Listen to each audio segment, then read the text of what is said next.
శాసనాలు చరిత్రకు ఆధారాలు, నాటి పాలనకు తార్కాణాలు. పురాతన గుళ్లను పునర్నిర్మాణం చేస్తుండగా లేదా ఏదైనా ప్రాంతంలో తవ్వకాలు జరుపుతుండగా నిధి నిక్షేపాలు, శాసనాలు బయటపడిన దాఖలాలు ఉన్నాయి.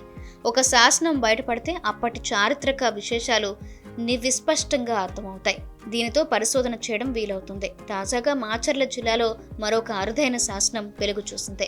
మాచర్ల రుద్రమ్మదేవి కాలం నాటి శాసనం ఒకటి వెలుగు చూసింది.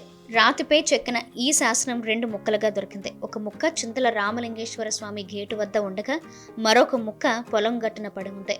అయితే ఈ 2 ముక్కలు ఒకే శాసనమని వాటిని పరిశోధించిన చరిత్రకారుడు పావులూరి సతీష్ బాబు చెప్పారు. వాటిని కాపాడుకోవాల్సిన బాధ్యత ఎంతైనా ఉందని తెలిపారు. ఈ శాసనంలో శాలివాహన శకం 1210 సర్వధారి నామ సంవత్సరం వైశాఖ మాసం 15న ఏర్పాటు చేసినట్లు ఉంది.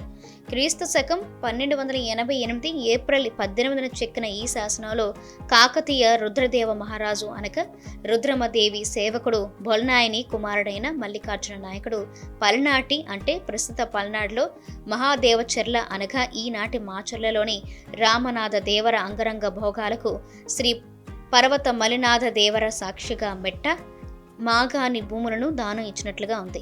ఈ శాసనం నకలను 1942లో పురావస్తు శాఖాధికారులు సేకరించారని సతీష్ బాబు చెప్పారు. ఆ తర్వాత కాలంలో ఈ శాసనాన్ని పరీక్షించడంలో విఫలమవడంతో 2 ముక్కలైందని ఆయన తెలిపారు. ఇప్పటికైనా ఈ శాసనాన్ని కాపాడుకోవాల్సిన బాధ్యత ఉందని, ఆ 2 ముక్కలను ఆలయంలోకి చేర్చి అక్కడ ఒక పీఠికపై ఏర్పాటు చేస్తే ఆలయ చరిత్ర భవిష్యత్తు తరాలకు అందించిన వారు అవుతామన్నారు. పల్నాడులో అనేక చారిత్రక ఆనవాళ్లు కనుమరుగైపోతున్నాయని, ఇప్పటికైనా స్థానిక నేతలు, ప్రజాప్రతినిధులు స్పందించి వాటిని కాపాడుకోవాలని సూచించారు.